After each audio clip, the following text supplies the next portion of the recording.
Hello, everybody, and welcome to Bibliotherapeutic Book Club. And have we got a dynamite for you tonight?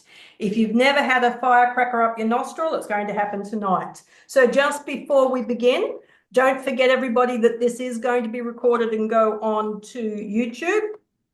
So before I run through what happens at Book Club, I just want to remind everybody, and we've got a couple of our regulars here, that Bibliotherapeutic Book Club actually does have a methodology. And the methodology of bibliotherapy is identification, catharsis, insight, and universalisation. Oh, and there's Jade. Hello, Jade. So what I would like you to consider tonight, as you're listening to our author talk or listening to other people's questions, is to run through in your own head your questions around identification, catharsis, insight, and universalisation. For example, identification. Who or what did you identify with in the book?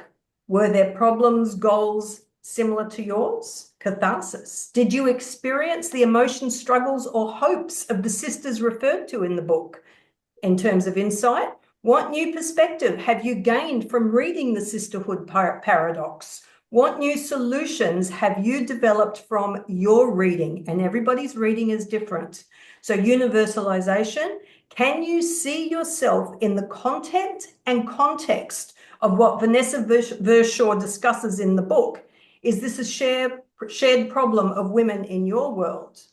Now, just as an example of all four of those coming together, I'm actually going to read you a paragraph, and I don't have Vanessa's permission to do this. God bless you. Go, you go, girl. You go, do. I intend to.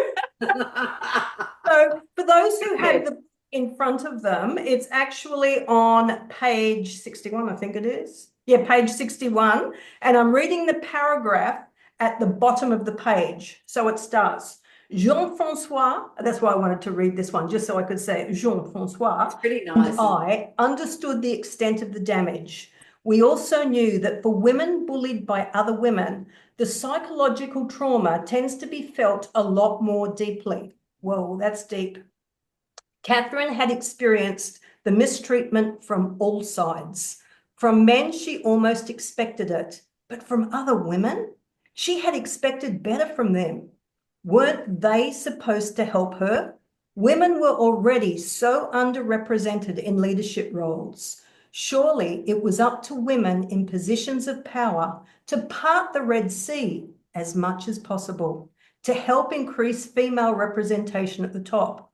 Jean-Francois helped Catherine come to terms with what had happened to her. Naming the pain was the first step, and liberation came with that acknowledgement. She became aware of how her self-esteem had been eroding with every new attack until she had folded. So in that single paragraph, Vanessa, you have managed to put the methodology of bibliotherapy without probably even realizing what you were doing. So yeah, gold star, girl, hey? Thank you. Go me. Yeah, go you. So for those wondering whether or not the Sisterhood Paradox is a title relevant to you, I need you to look closer at the identification and the insight elements of bibliotherapy in relation to these stats that I've pulled directly from Sisterhood Paradox. And all of these are backed up by academic research. And like many authors of pop psychology, where it's based on fact, Vanessa has got the endnotes in and a beautiful table of everything at the back. So I kept going through all of that research. Fantastic. So do these ones resonate with you? Aussie school kids are among the most bullied in the world. WATF, that's all I can say. Women are like a basket of crabs. They just pull each other down. 18% of the worst case workplace bullying cases were women on women. 30% of Australian men don't believe gender inequality exists. Again, WTAF. And I went straight to my husband and said, Darling, do you believe that gender inequality exists? He's still alive. He said yes. So before we move over to Vanessa, I want to remind you all that the word paradox is a noun. It's a naming word. It names a contradictory proposition which, when investigated, may well prove true. It is also used here in this book title as an adjective to describe the contradiction of beautiful sisterhood. Supportive, caring, and compassionate sisterhood is also an oxymoron because sisterhood in the workplace is a paradox. Now, let me hand you to the beautiful Vanessa, who I met in Hobart last August. She made a lasting impression on me because she spoke authentically and was exactly the same toward everyone in the room. There was all of the flash people, and then there was me, and she treated me just the same as she did them. So some people had no experience, and some people had C-suite experience, and then there was me. When I did my presentation pitch on the final day of our retreat, Vanessa suggested that once I graduate, I call myself Dr. Bayless, the bibliotherapist, a facilitator of reading to heal. So, of course, when I knew her book was printing, I absolutely pegged it immediately that we would be using her book for our Bibliotherapeutic book club, because from what Vanessa had spoken to me about, she publishes to heal that which we don't like to talk about. So Vanessa has authentic guts, and I love that about her. So participants, please welcome the authentic Vanessa Vershaw of the Sisterhood Paradox. Oh, thank you. Thank you so much for having me on today. I'm not sure how this thing rolls, whether you're going to ask me questions or not, but let me know and I'll just go with your flow. So Vanessa, I'd like you just to talk maybe about the process of the book. And then if people have questions, just put your hand up. So if you go to reactions, I think it is, and you can put your hand up in there and then Vanessa can come to you. All right. So Vanessa, handing over to you, my love. Just the process of writing the book. Okay. So this was a really terrifying experience for me. I'll just start that by saying, but I'm a big believer when I'm, writing books, and this is actually the third one that I've published. When it's terrifying, it usually means it's something I need to do. So that's always the first place. If I'm sensing or feeling a topic or an issue that I'm seeing in my work, then it's usually the whispering of my soul saying, Vanessa, you need to go out there with this because the world needs to hear from you around this.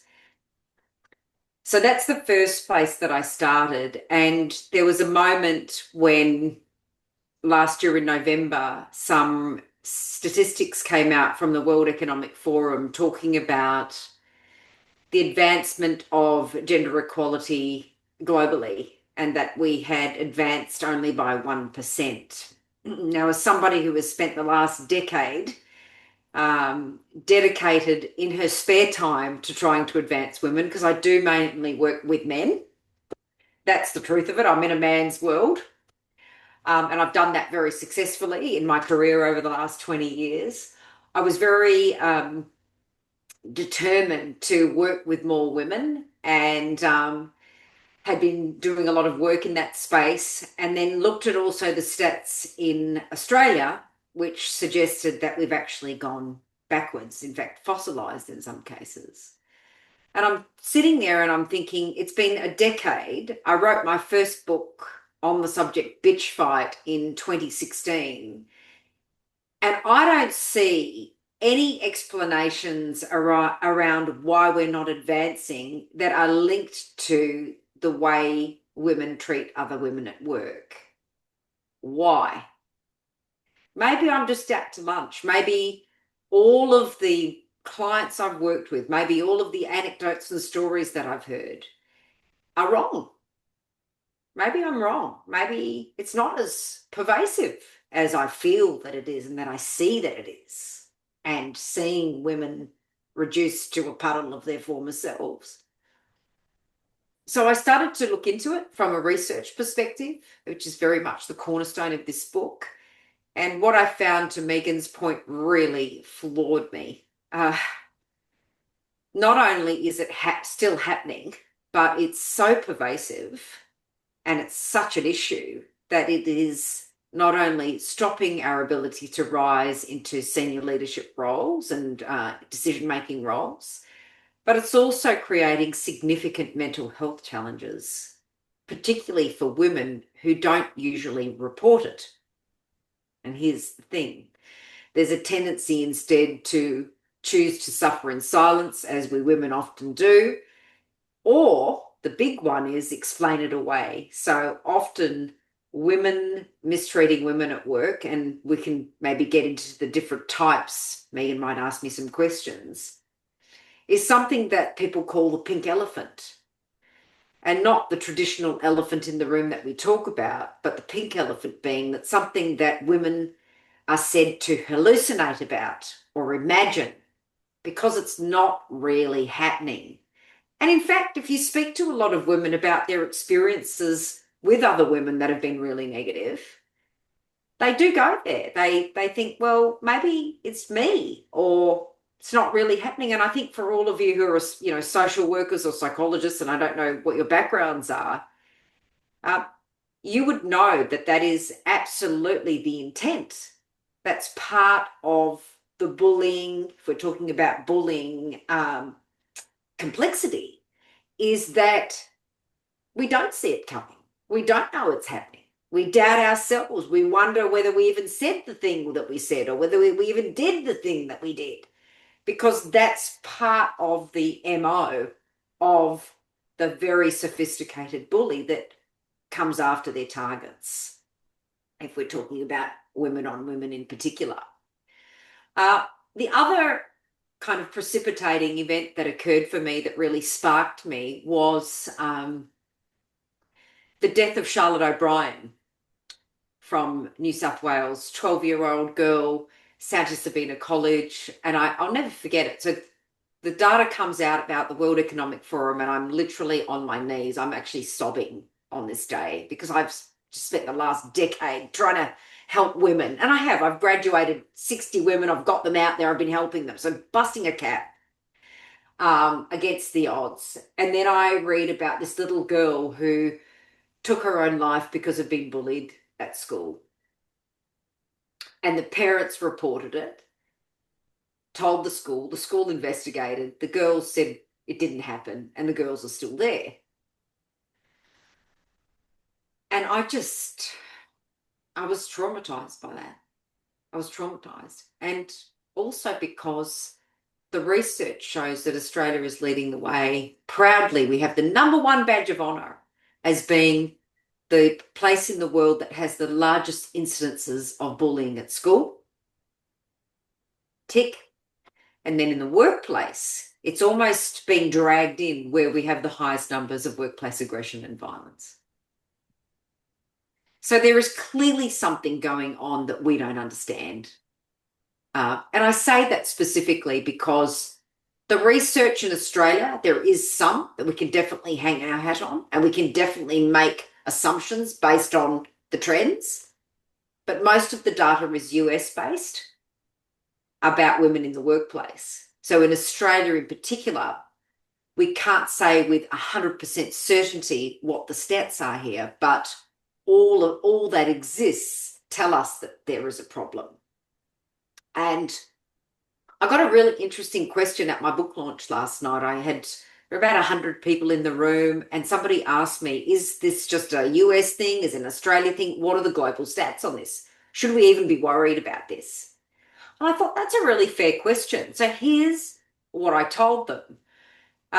I had the absolute privilege in January of being asked to represent Australia, or APAC, in Davos. So Davos is a place in Switzerland where they host the World Economic Forum annually in January. And it's a really interesting experience. So it's in the middle of a winter. It's bleak. It's bleak. It's on the top of this mountain. And you think to yourself, well, why on earth would they hold one of the most significant world business events in the middle of winter at the top of a mountain? Well, it's because of security, right? So the only way you can get into this venue is by private chopper, which wasn't me, by the way. Let's just clear that up. No, it wasn't me. Or by a train ride. And you had to go in literally with your passport and check in QR code that said that you're legit. And I was interviewed about advancing gender equality, and then the moderator decided that she would talk about my book, random, wasn't prepared, and started getting me to talk about it. The response from the women in the room, so I want you to imagine 300 physical people in the room and millions on the global live stream, okay, because it was a big TV live stream, were stood up at the end of my speech and clapping. You have never heard the deafening claps and cheers of the women in the room and men saying, finally, someone is talking about this. And so my answer to the question last night is, well, here's what happened. So clearly, on a global scale, we've got an issue and we need to actually understand it better. And so part of the reason for the book was to spark conversation and provoke research into the area so that we can really get a handle and understand what's happening on a global scale. And whether the tactics are different. I've reported on what I know and what's in the literature, but whether we've missed something and what the impact has on the mental health and well-being of women and how it's affecting workplace productivity and variables that affect sustainability for businesses, because I'm a workplace psychologist. And I think that's where we're going to get the interest from captains of industry, if we can actually show a cause and effect link between bullying of women at work and impact on financial returns, because that's where it's going to hurt them. So that really sparked the re-release of the book. What's really interesting through writing the book, though, is there was definitely an intention to evaluate whether bullying tactics between women had in fact changed over time. Because remember, I wrote a book 10 years ago. It was a very different book to this one, a real evolution. And what I discovered really floored me. What I discovered is not only has workplace bullying, women on women, changed, but the word bullying has become weaponized. So what I mean by that is people are just randomly using the word bully for anything. They're not what that tells me is there's an education that's got to happen. People aren't really clear of what the difference is between somebody rolling their eyes at you. And look, let's face it, that's not pleasant. Who wants someone rolling their eyes or crossing their arms? It's horrible, or calling you a bitch, the dreaded bitch label. But there's a big difference between someone being nasty and someone actually bullying you. And I think we've got to be really clear about that difference, because depending on which one it is, whilst all scenarios are hurtful, you're going to have to employ different tactics to actually deal with it. So they're not all created equal. And so that's a big part of what I discovered. Also, with the advent of technology, clearly cyberbullying has now become an issue, where you've got bullies who are far more sophisticated. They've got technological skills, so the reach is extended. So think about this. And think about what that means from a psychological perspective, because bullying can become public for individuals. They can be taken down publicly now. So that's really interesting. So we've evolved from simply indirect tactics to actually going public and having not a lot of shame about it. There's also the incidence of mobbing. And I probably heard, I conducted over 100 interviews for this, for the new release. And I probably heard about maybe 15 stories, direct stories, of mobbing, which is when someone in the organisation actually actively recruits others to do the bullying for them. and then end up walking away like Teflon woman. And it's why they can keep getting promoted, you see, because nobody knows that it's actually them. So think about a master puppeteer pulling the strings. And this is happening. This is actually happening. Tactics have also extended to, we've gone from slut shaming, and you can ask me if you want to know what that is, please ask me, to fat shaming. So the stories I heard about, decreasing, in psychological terms, it's called decreasing the valence, so the perceived value of somebody at work through fat shaming or slut shaming. Slut shaming, which is spreading rumours that you're promiscuous and that you only got the job that you're in because you're sleeping with someone, or that you've got loose morals. So that's a big one.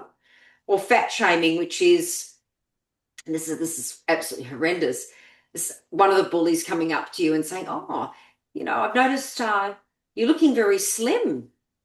Sorry, you're looking very fat. What's happened? You used to be slim.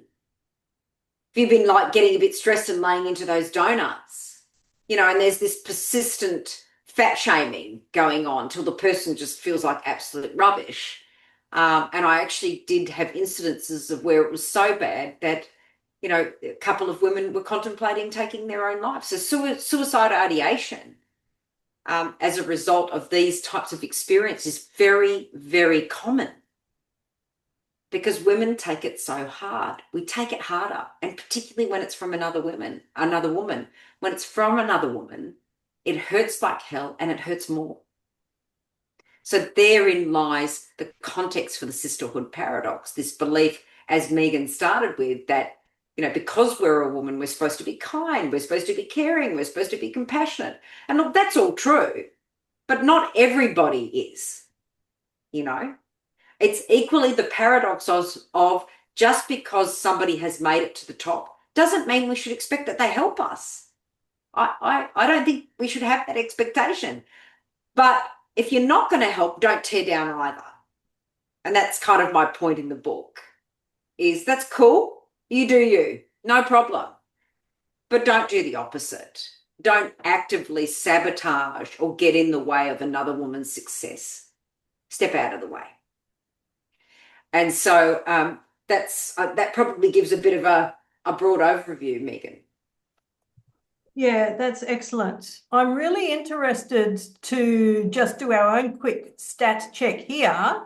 Just put your hand up via the reaction. So raise hand under reaction if you have experienced female on female bullying in any workplace where you've ever worked.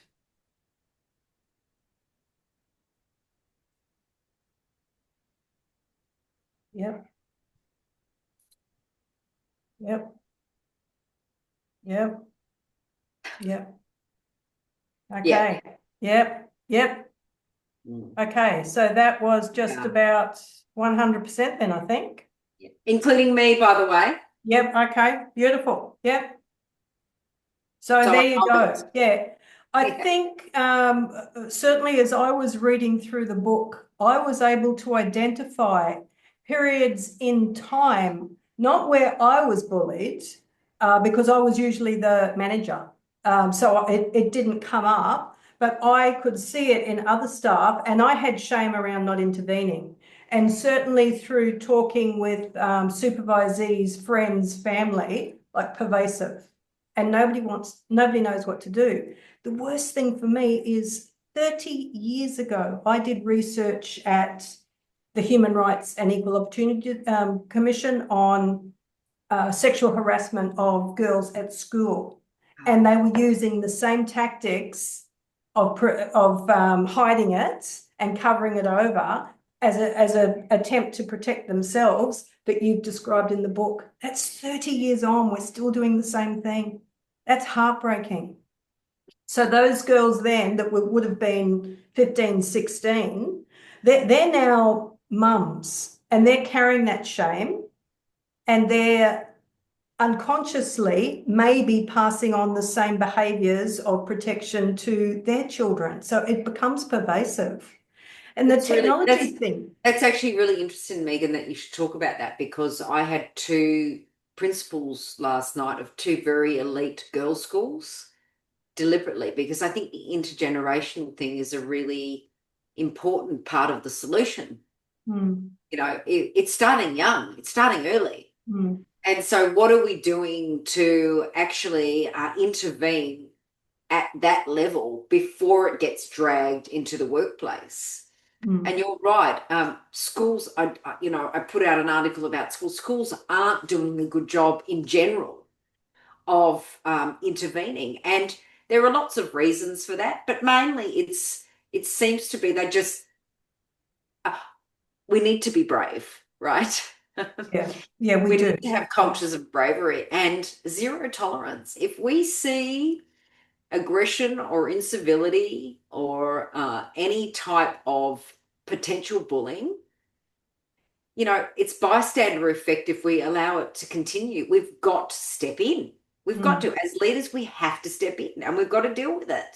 Mm. Unfortunately, according to the research, Australia is not known for being very strong. In fact, there was and this isn't in the book, I don't think, can't remember putting it in, but there was an article in one of the major newspapers a few years ago, which talked about Australia being having a tyranny of gutless workplaces, Mm.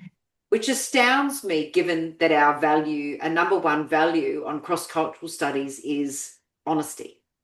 Mm. How does that work? Mm. It's another paradox, isn't it? Yeah, yeah. Listen, I've got heaps of questions, Vanessa, but I can chew your ear at any time. So what I'm going to do is throw open Lovely. to the five of you participants, and there might be more, I just can't see them.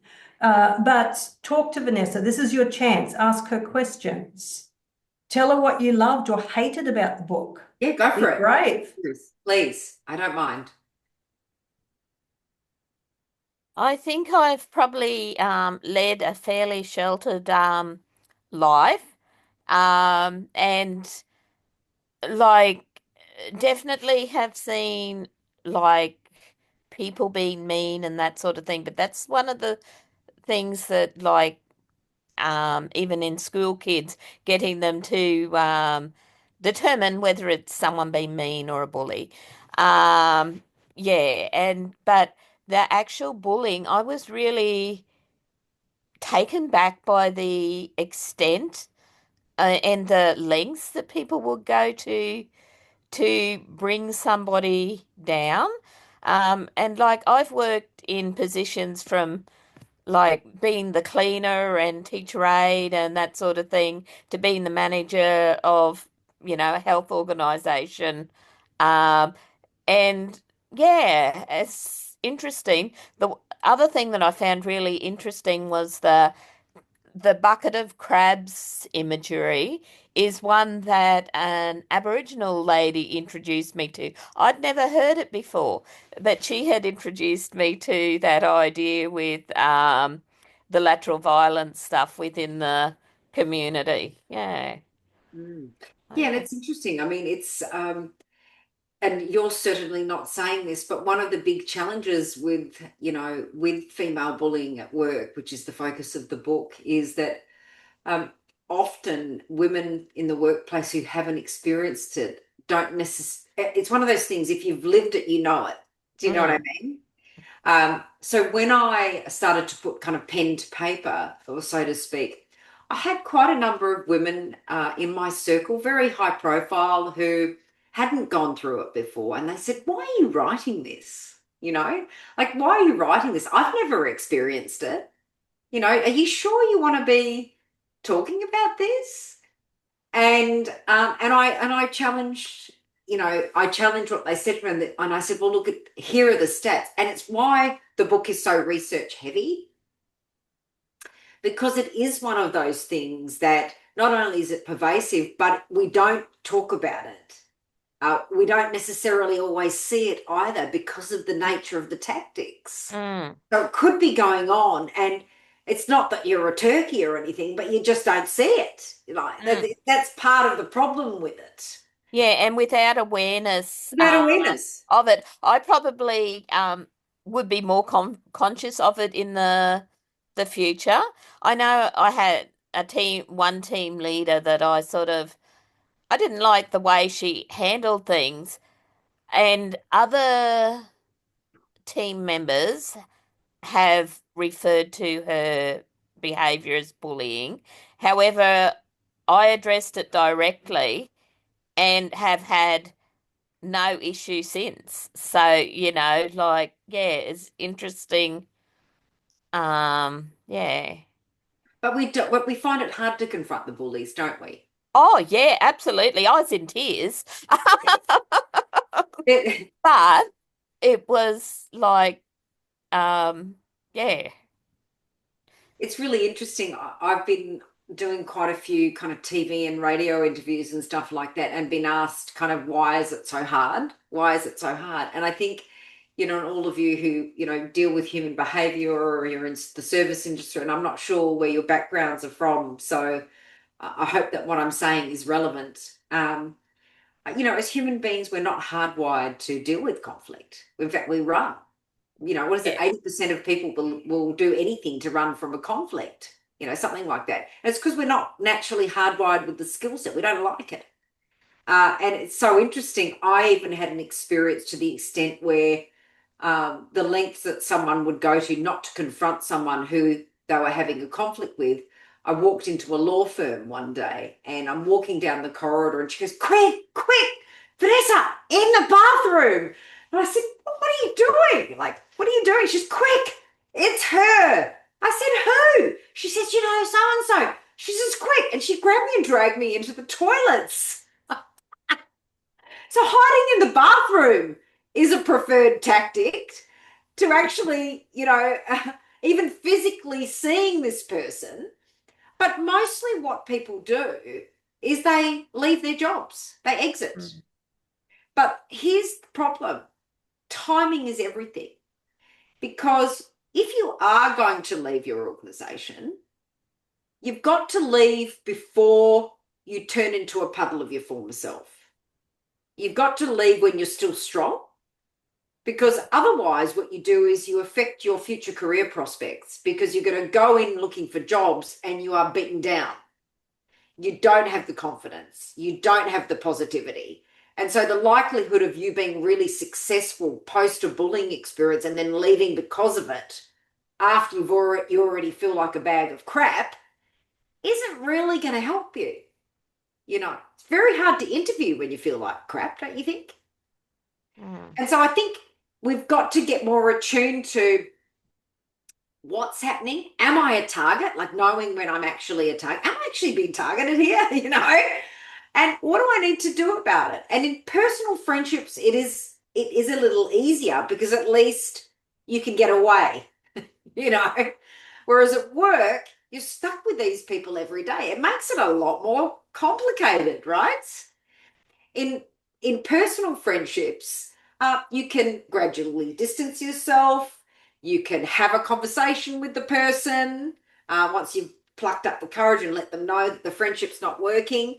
But I will say this as well. Please don't ever silent treatment people. It's a form of bullying. We don't talk about that enough, but the silent treatment and ghosting is really distressing to me, because it actually is a form of a heinous form of bullying. So don't become the person that you're trying to get away from. Just putting it out there. But in the workplace, it is about also figuring out, once you've worked out what's going on, am I safe enough to talk about this? Is there psychological safety within my workplace to the extent where I can actually raise this issue, or talk about it with a mentor, or talk about it with a colleague? And that's what you have to figure out, because, look, I'm just going to put it on the table. People don't really trust human resources a lot of the time. They don't. It's not necessarily, human resources need a brand overhaul in many cases. They're not necessarily, and I work with many of them. I love them. I work with many HR people, but there is definitely a brand issue there, I think, at times. And what is the power they can truly yield or wield? And I think we have to really ascertain whether it's safe to actually talk about it, given that we know that if we do, we could actually end up being on the bad end of the stick, and penalized from a career perspective if we haven't talked to the right person, or we're trying to operate in a workplace context that actually will damn you if you speak out. And that's when it's probably an indication that it's time to go. But you've got to get there a lot faster. And a lot of the women that I interviewed took a long time to get to that place before they actually bolted or mentioned it to someone. And that's kind of my point around, name it, face it, change it, right? You have to take control of the situation. Otherwise, it takes control of you. And if you don't deal with it, I'm a big believer that it will haunt you into your next life or into your next place of work. So it's really important to build the skills to be able to vanquish these demons. Now, someone may have some comments around this. When you're dealing with a psychopath, obviously it's a little different. When you have a psychopath in the mix, or somebody with high narcissism traits, particularly women, you've got a whole other ballgame. That one I wouldn't even bother trying to sort it out. I would just go, because you're not going to get anywhere. You're just not. That person's going to eat you up and spit you out before you actually get anywhere. So it is about, being clever and getting out before the hurricane hits, see the writing on the wall and move on, start looking for other opportunities. Because if that person has been put into a position of power, it shows you what the organization values. Does that make sense? That tells you everything. So why the hell are you hanging around? That's on you. Get out. Get out. Run. So anyway, I hope this is helpful. I'd love to get some questions from all of you, but I hope that what I'm giving you is helping you or providing some value. Just for those who haven't yet read the book yet, because either you haven't bought it or it hasn't arrived, Section 2 of the book deals with the narcissism and the psychopath. I read them twice and I went, I know who that person is. Yep, I know that person. Scary. It's scary. When it's so true, Megan. When you read it, a lot of people have said this to me. They've echoed your sentiment and they've said, excuse me, oh, fuck. Oh, God, that's my mother-in-law. Or, I'm sorry, but this is what oh my God, that's so-and-so. And they actually, the light, you see the light going on, and I almost feel guilty because, once you see, you can't unsee, right? Once you see, you can't unsee. So they're thinking, oh, that's why I've had the problem with this individual. Oh, shit. Now what? Oh, God. Oh, God. And when it's a family member, I mean, that's a whole other skill set. So I often get asked about family members. And look, here's my advice. Love them from a distance. That's what I would say to you. Try and avoid contact, minimize contact and minimize engagement. Keep clear, steer clear as much as you can. Don't try to have these relationships with the psychopath sister-in-law when you know that they've got a problem. And it makes you feel bad inside. It's really important to prioritize your own peace and don't feel guilty or have relationships that aren't serving you out of obligation. Another example would be the bitchy friend from high school who tried to steal your boyfriend and she's still in your circle. You know that one? Maybe none of you resonate. I don't know. But there's a really good example of what are we doing? What are we doing? Why are they still in our life, these people? What, they've moved on from there, they've grown up. You know what? DNA is probably still the same. So I actually got a chapter on that too about being so nice. I did. Yeah. So stop being so nice, and then let's bake another pie, which I really. Oh yeah, that one. Yeah. Yeah. That was cool. Big. Yeah. This is big, and it's funny. A lot of the interviews, people have been asking me going back to female relationships, but more personal. They've asked me to apply the Sisterhood Paradox kind of concepts and strategies to personal relationships. And I think that's probably a really good idea, particularly given the movie or the TV show, The White Lotus. I don't know if anyone's been watching it. Oh, yeah. The female relationships in that is like toxic on steroids, basically. But what I love about it is it's just there's such great examples of the way female aggression can play out, you know. So it's definitely worth, if you're trying to, you know, up your skill in the identification part of it, and say, oh yeah, that's this, that's white aging, that's ghosting, you know, that's mobbing, that's you know, slut shaming, whatever it is. Getting really clear on identification, that's a great series to actually watch, to be able to do that, as painful as it is, because it's obviously, I find it very, I don't laugh at women behaving like that. I actually, maybe I'm something wrong with me, but I don't like it. I don't find it funny. I actually don't find it funny. Mean Girls, I can't watch that. I don't find it funny. You know, I just think it's because I know the impact of it. I know the impact of it. And so for me, I don't really want to watch that stuff. The funniest thing for me with Mean Girls is, so just so everybody knows, Jade is my daughter, and Jade was visiting me with her daughter, and her daughter met my ex-husband's new wife, didn't know the connection, and then said to Jade, "Oh, she's a mean girl."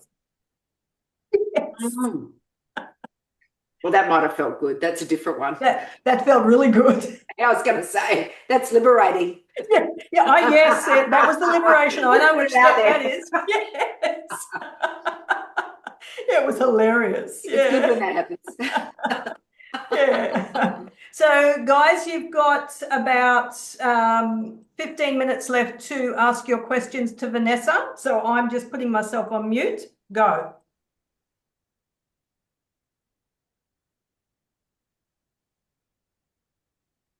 Hello, Power Princess. Hi.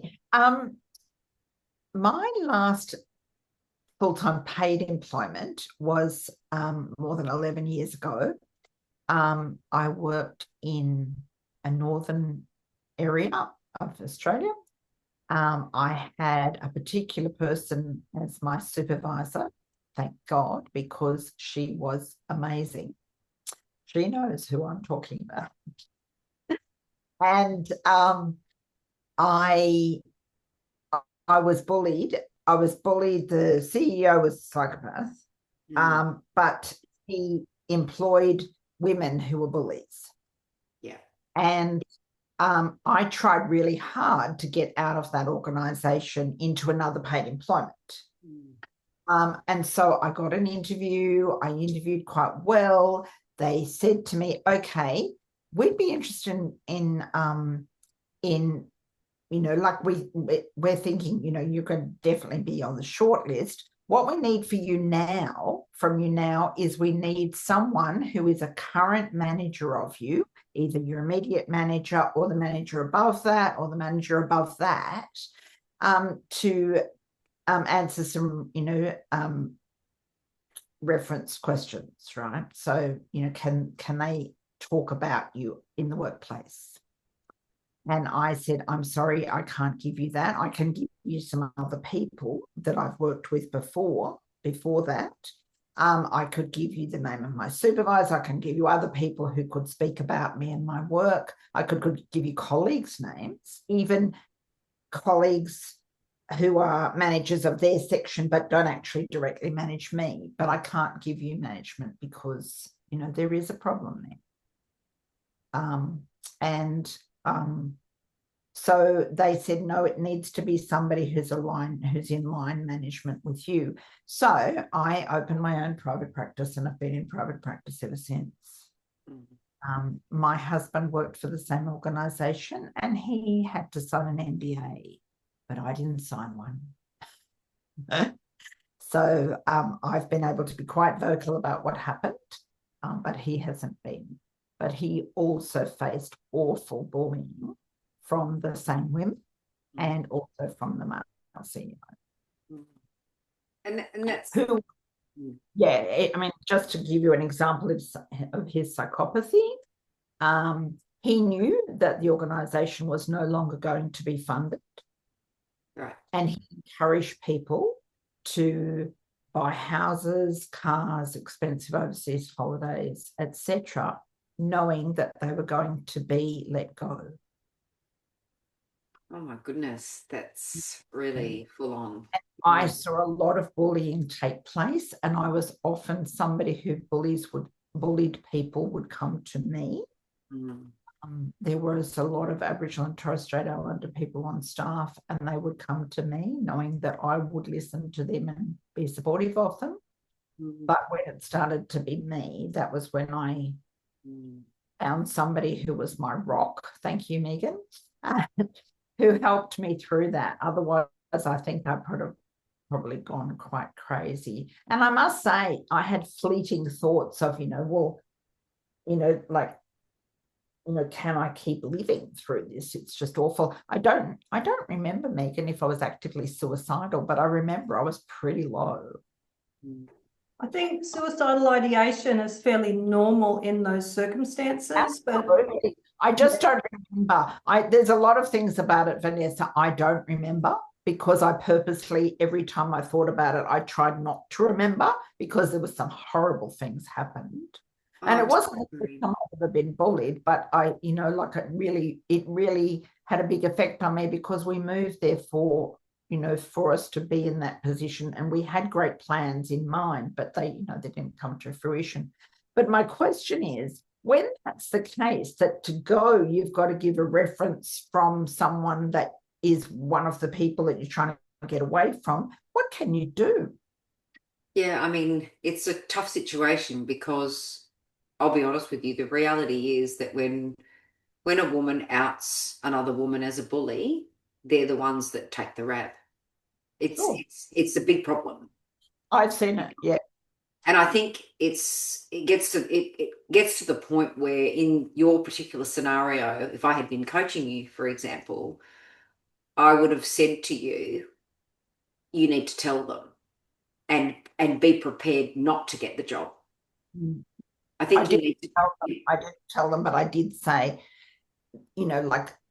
it's not working. Yeah.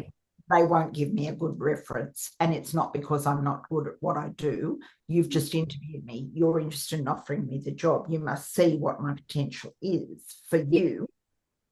But yeah, I would have encouraged you to be really direct in that situation, and and say to them, my direct line manager has been systematically bullying me.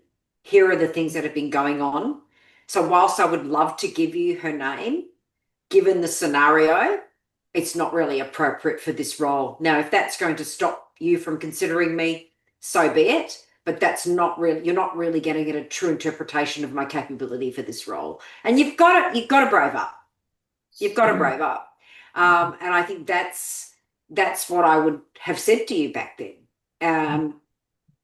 And if they say, well, then we're not giving you the job, well, they're not the organisation for you anyway. That's kind of a pretty good indication that you wouldn't have fit there even if you'd gotten the job. So why not no, it's hard when you're worn down. No, I get it. And that's what I'm saying. That was the point before. You have to move and start taking steps to extricate yourself before you've got nothing left to give. And that's why I've written the book. I did not do that. And I had other things going on in my life that were difficult for me. And so, yes, I did a Catherine. I left the area. I came home. I, licked my wounds. My very, very, very, people who are animal lovers will understand this story. I had a dog who was dying of cancer. Oh, right. Okay. I came home and spent a lot of time with her dying, so that she could die a nice death. And that's how I healed myself, because I thought, well, by focusing on something, on someone else. Yeah. And so, it was a really incredibly difficult time. But because I run a private practice and I do a lot of work, cover work, I've ended up dealing with a lot of people who've been in my situation or situations that you explained in the book. And the book has really helped me to think about new ways that I could help them. And new ways I could address stuff that they're saying to me. And I've made suggestions, and I think some of my suggestions, are in alignment with you. But there are other things that I hadn't thought to do, and I'm very grateful for the book. I think it was a good book. I have one small thing that I found a little bit tricky. Yeah. I can't remember the exact pages. I'm sorry. I had anesthetic not long ago, and my memory's shocking at the moment. There was a bit about how to set yourself up and be very strategic. And when I read it, I actually read it out loud to my husband, and I said, I'm really struggling with that. It sounds a bit manipulative. And he said, oh, it sounds very manipulative to me. And I said, well, I guess what I'm asking myself is, am I just being super naive here? Do you have to play like this? It's really interesting that you should say that, because this is the biggest pushback that I get from women at work. And it is holding us back. I'm going to be honest with you. As somebody who is in the boardrooms of some of the biggest movers and shakers leading the world, and they're mainly men, unfortunately, I hear what is going on. And it's not about being manipulative, but it is about understanding how to get influence with ethics. So it's about ethical influence, but you've still got to learn how to influence. And that means, like any good chess player, understanding who makes the decisions, where the power is, who these people are, how you need to communicate in a way that's going to land, not because you're being deceptive or manipulative. And this is the problem with the bad rap on being political. You've got to be a politician in organizations to be successful, but you can be an ethical politician. You can choose how to play, right? But you've still got to be able to influence. And it's like when you go to Rome, Italy, are you going to have a better experience when you speak Italian or not? Like, this is, so when you go into an organizational context, it's a culture, it's a land, it's a country. Think about it like that. You've got to learn the language. And every person's going to be different. So I'd have a better experience in Rome if you came with me, Vanessa, just saying. Sí, no te problema. But do you know what I'm saying? You've got to learn. Yeah, it's not about being deceptive. This is the problem with the view on this. Yeah. I work with a lot of women around this. It honestly is about just figuring out where you are. Like, where are you? What's the land I'm in? What is the language it speaks? How do I learn the language? And then who are the people that I need to get to know? And how do I need to communicate with each of these people? Because it's not going to be the same. And then when you're looking to get support or spearhead for some extraordinary project that's going to change lives or do something amazing for others, you've got to be able to sell it to get the endorsement. But I agree with you. You can choose how you play. You can choose. So, ladies, right? Sorry, but we have to start wrapping this up. So, Power Princess, can I suggest that you connect with the V on social media and keep this conversation going, because it is very important. But I'm very aware that Jade's got a really sore arm because she's had her arm up for about 20 minutes. Jade, hit me, Jade. So, Jade, go for it. Hi, Vanessa. It's lovely to meet you. Hello. Lovely to meet you. I had an observation while we were talking about the workplaces before.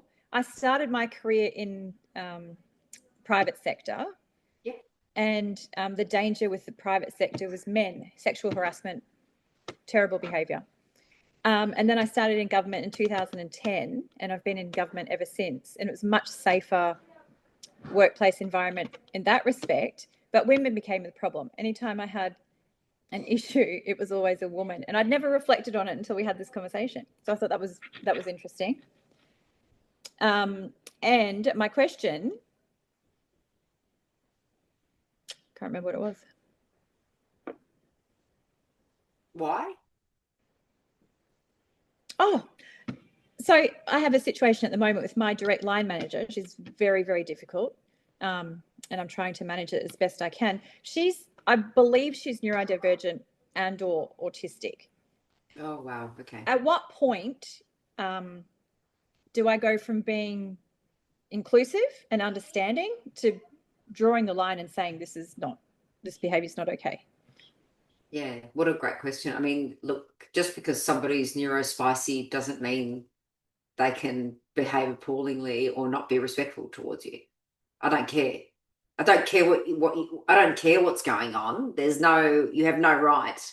And I take a very strong stance on that. I don't, I think there's a tendency as women to say, oh, but, they're neurodivergent. They don't mean it. They probably don't know what they're doing. This is where you say, how is this making me feel?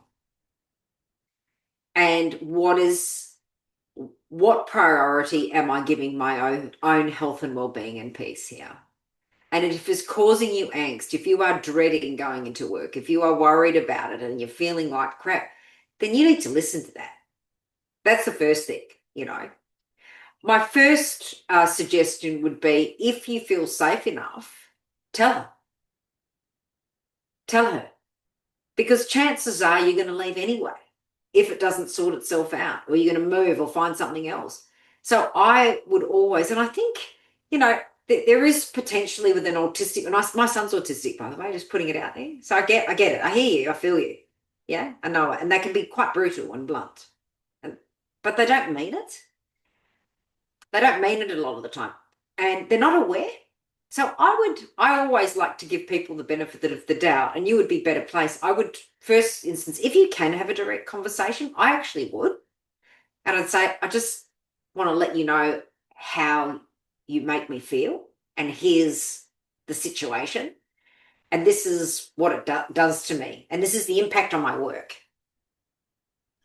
We've had a couple of those conversations, and she apologizes, and it will calm down for a little bit, and it escalates and comes back again. Okay.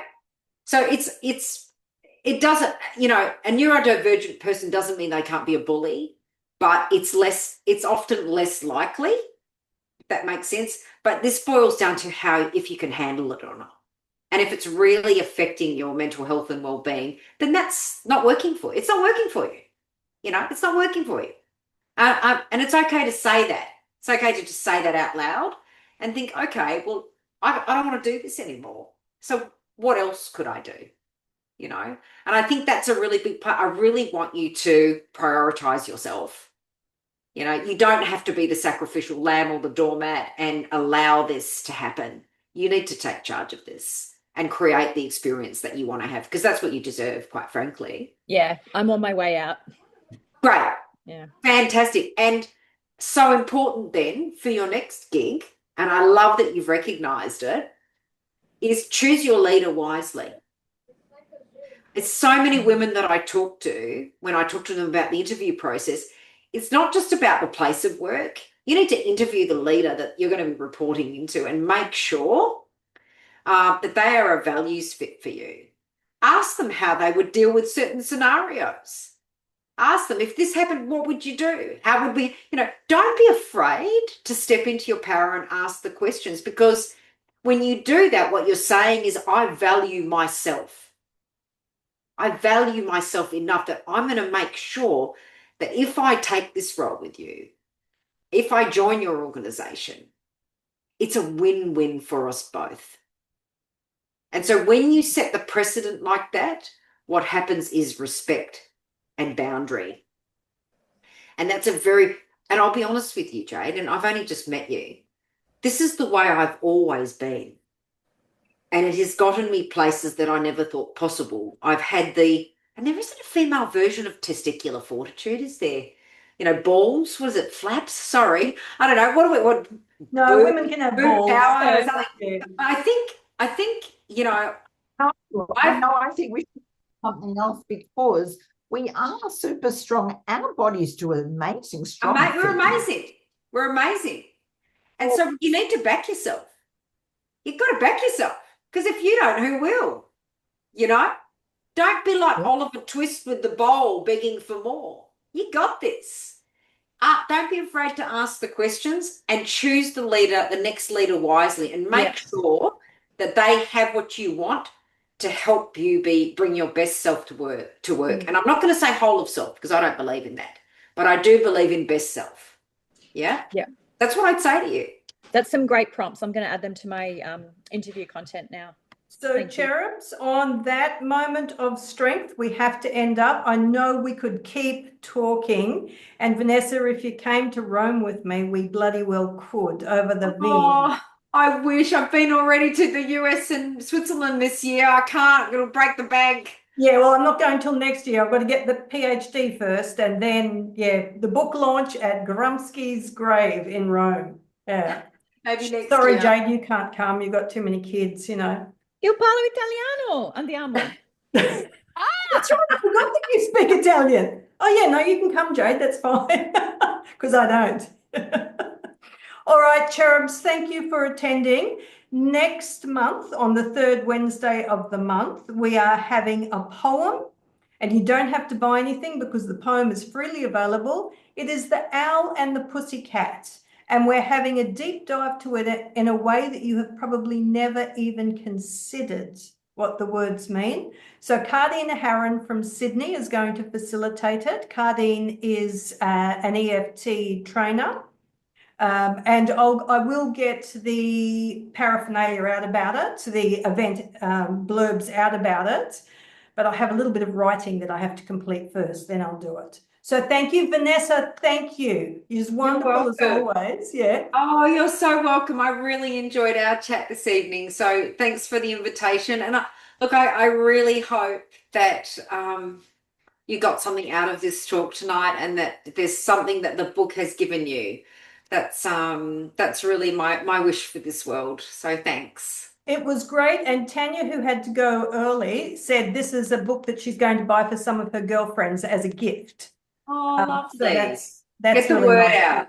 Yeah. That is amazing. Thank you. That's, you know what, for me, it's just about we've got to do better. We've got to do better. And Nicole just said thank you as well. I don't know if you've been reading the chat, but there has been some messages in there. So, and Jani's actually saying, Power Princess is saying that she would buy it for her clients. Yes. So it's great. Oh, that's amazing. Thank you so much, very much. And have a beautiful evening, and God bless you all. Thank you. Bella. Night. Ciao. Bye. Ciao. Happy writing,